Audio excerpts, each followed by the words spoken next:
dkdynamite, and tonight we're going to be talking about some updates for Black Ops 6 Zombies DLC 4, the Janus Towers. Definitely stay tuned. Now I'm curious how you guys are feeling about Grief though. As you'll see some more gameplay of in the background, Grief was a blast jumping into with a bunch of other zombie creators during the launch of Season 4. We really appreciate all your support on the recent Zombies content. It was a ton of fun, got a couple of good wins, and experienced some pretty funny deaths on top of that. I do think though the hype for the mode overall was hurt quite a bit following the Season 4 creator call, where it was confirmed that you can't actually do 8-player private matches. You have to queue in with 4 and find the opposing team of 4 through public matchmaking. I think a lot of folks out there got real upset because there's a lot of great zombie creators out there also planning to do some Grief leagues or some competitive tournaments, which sadly aren't really going to be possible until they end up adding in private match support. But if you guys are wondering why they wouldn't allow this, even though Black Ops 2 Grief had it over a decade ago, I do think it probably just comes down to a shift in the way that servers work, right? They're probably more expensive to maintain, and I get it, Microsoft's a $1 trillion business. I would hope for them to spend a couple of extra bucks to keep some of the servers a lot more refined, hopefully better tick rates, and on top of that, longer support for, let's say, 8-player private matches. I understand that for zombies specifically, matches typically last pretty long if you're going for high rounds, but on average, I think the goal behind the scenes is to get people playing as much as possible, but getting in and out of matches and into the next game as quick as possible, right? They don't necessarily want you in one long server. They want you to just keep going into games, getting out, rinse and repeat. That seems like the motto, at least, for Call of Duty over the last couple of years. I think for 8-player games of Grief, there's always a chance that everybody could just work together instead of going against each other and just go to the highest round imaginable. But overall, this is great to play with friends. I know it gets a bit repetitive with the same objectives over and over. I'd hope to see more, on top of some rewards for actually playing. But on the topic of maybe wonder weapons inside of Grief, that's something we'd probably end up seeing in an LTM for the mode that could be added in the future and was teased in the recent creator call. But now let's address the elephant in the room. You guys all saw the Battle Pass timer. It is suggesting that the season's going to be close to 70 days long, which is similar to how long Season 1 typically is, because Season 1, of course, accounts for the extended holiday break and the fact that there's usually 2 Reloaded updates with tons of content to keep us busy until the early half of the new year when Season 2 ends up coming out. But when it comes to Season 4, there really isn't too much that I think is going to hold a lot of people over. I mean, Grief is a permanent mode. That's one thing, which gets repetitive to some people who are looking for rewards. There's LTMs and events coming to Zombies later, but as far as challenge events go in general, there's no animated camos, nothing crazy or flashy that I think as of right now is going to hold people for that long. Now, there are surprises confirmed for Reloaded when it comes to events and operators, so I'm hoping that that could answer the question as to why the season may be this long. I mean, the timer could also just be incorrect considering that so much else broke with the 4th season. Luckily, a lot of things that were broken with Zombies did get resolved, like zip lines and our round-based maps. But if Season 5 isn't going to be coming out until early August, that would likely mean that the release of DLC 4, aka Janus Towers, won't be until the start of our 5th season, hopefully no later than that, like Season 5 Reloaded, which wouldn't be until September. I doubt they would go the whole summer without a round-based map, considering we ended up getting one nearly every single season now. I was totally cool with Season 4 taking a break so they could polish the finale a lot more and focus on permanent and really good LTMs for this 4th season, but if you want to know exactly what the release date is for DLC 4, this is what it may come down to if these timers are correct. So the original timer, which suggested a good 55, 56 day season, which is the average for every Call of Duty season, that would mean that Season 5 should start on July 24th. To me, that's a great date to see DLC 4, and that would mean marketing would probably kickstart a week or 2 before that. Not that far away when you think about it, especially if there's good surprises planned for June to keep us busy. But if the current timer is correct that a lot of people are seeing, then the other release date would be August the 7th.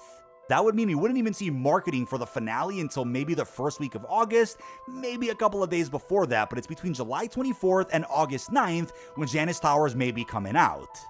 Now, regardless of those dates, I think people have really come to realize and accept that Janus Towers really is the end. I mean, people can believe what they want, but narratively, that's what it's leaning towards. And even leak-wise, if you look at what the data miners have been posting, there's only ever been references to 4 DLC maps. Citadel, all the way to Janus Towers, right? If there wasn't another Black Ops game coming out in the fall, then I would probably be on board with thinking that, yeah, there's probably other round-based maps planned for BO6, or even beyond that, right? They could have even updated Zombies, even if a Modern Warfare title were to come out next. But something pretty puzzling to think about is how long season 5 and 6 would then be, since the 5th season allegedly wouldn't start until maybe August the 7th. That's why I'm thinking that date's probably off, unless there's a big piece of this puzzle that we're currently missing. And I hope we get some clarity soon, because unless season 5 and 6 are real short, I just don't see how BO7 could come out in mid-November if season 5 and 6 are going to be the average like 55-day season, maybe a little bit shorter than that. Now, a cool update that was posted by Data Miner Reality UK is that the grappling hook from the campaign has seemingly been added into the zombie files. So that would suggest that possibly we're going to end up seeing a grappling hook inside of DLC 4, which to me is a big step in the right direction. When you look at the criticism for all the round-based maps in this game, there's obviously folks that say that they all play the same, or the high round strat never changes, or that nothing really stands out in any of them apart from the Easter egg boss fights. A grappling hook would really go a long way, not just to end the zombies' life cycle off on a bang for this game, but to really help the map stand out and to also live up to the other DLC 4s we've gotten over the years, like Moon, or a map like Origins. We then had Revelations, Tagged or Toten, and of course Forsaken, all of which had some pretty exclusive and cool features that weren't really in any of the round-based maps that came before them. But I've also been thinking, right, for a map like Janus Towers, I'm assuming you can probably access all of the towers and probably even some areas around the towers themselves. I think having a vertical layout, kind of like Die Rise, would be really cool to see. Again, it would be offering some really original and fresh zombies gameplay that not only have we not really seen since BO2, but would also offer something drastically different from every other map in this game. Now, even though the grappling hook sounds like it would make sense for something like Janus Towers, I do want to remind you that it's just a rumor, not confirmed by any means. It could be something for maybe an LTM in multiplayer or Warzone. Could even be something that got data mined from the campaign that's been there for a while, but just didn't get discovered until just recently. So of course, take all these rumors with a grain of salt, but I would certainly hope to see something really spice up the gameplay loop inside of DLC 4, so that if it really is the end of this game's life cycle, that's a way they can really go out on a bang and say, hey, this is our last map for the time being until BO7, but we're going to make sure it's a real replayable experience that's drastically different from the other maps that keeps you held off for the next couple of months. Now, I also saw some comments about this specific skin from the Battle Pass. You can clearly see a bunch of melee weapons and knives etched to his back, but there's also an Aether Blade. This could be a stretch, but could that be a slight hint that the Aether Blade will also be a usable item inside of Black Ops 6 Zombies? Whether it's in DLC 4, whether it's a super Easter egg unlock, would really hope to see this come back. Considering they did bring golden armor back, I would love to see if they would bring something like the Hell's Retriever or the Aether Blade as either a map exclusive item or maybe this grand unlock after doing all of the main quests. Again, that's not a rumor or anything, but something that has been talked about a little bit around the zombies community. But something also worth mentioning, right? And I think further proof that we're not going to be seeing Janus Towers in Season 4 at all. Data Miner Reality UK did mention that no more references were added for the next Zombies map, its perks, ammo mods, or any new gobblegums. All we know is that the remaining perks are codenamed Z mod and W mod, so maybe that means 2 perks could be coming at once. As of now, it's been rumored that Tombstone and its augments are going to be added to BO6 at some point. Not really looking forward to that unless the augments are really damn sweet to actually use. Mule Kick was confirmed at a Terminus playtest last summer as a perk that would be coming eventually, but no leaks or data mines have suggested that that is going to be coming. But hey, maybe they drop 2 perks at once since they're both reimagined perks in DLC 4 with perk machines and all, or they could just have one for Season 5, one for Season 6. Either way though, as far as the basis of the tweet, nothing new was added about the map, so I think that kills all the possibilities that DLC 4 would somehow be surprise dropped at Season 4 Reloaded. And I think by the time the mid-season rolls around, you'll probably see a ton of leaks for Janus Towers that will probably suggest that it's going to be coming at the launch of Season 5.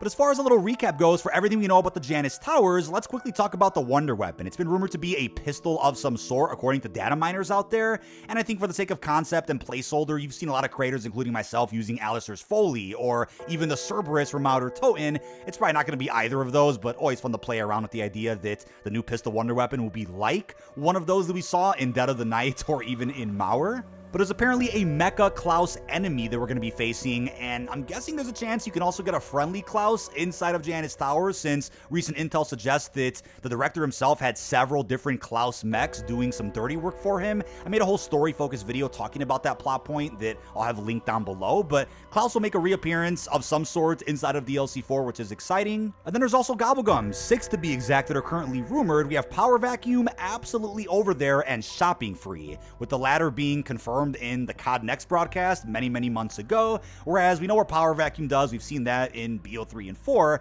but then there's also 3 others that we saw in the Gobblegum Mania event through the concept art. Could just be a case of AI being used or just some placeholders that were put in, but we got to see Aftertaste, Head Drama, and Fear in Headlights. We've been on a trend of seeing 3 new Gobblegums every season, and with 6 seemingly left, that could be the last set that we see for season 5 and 6 back to back.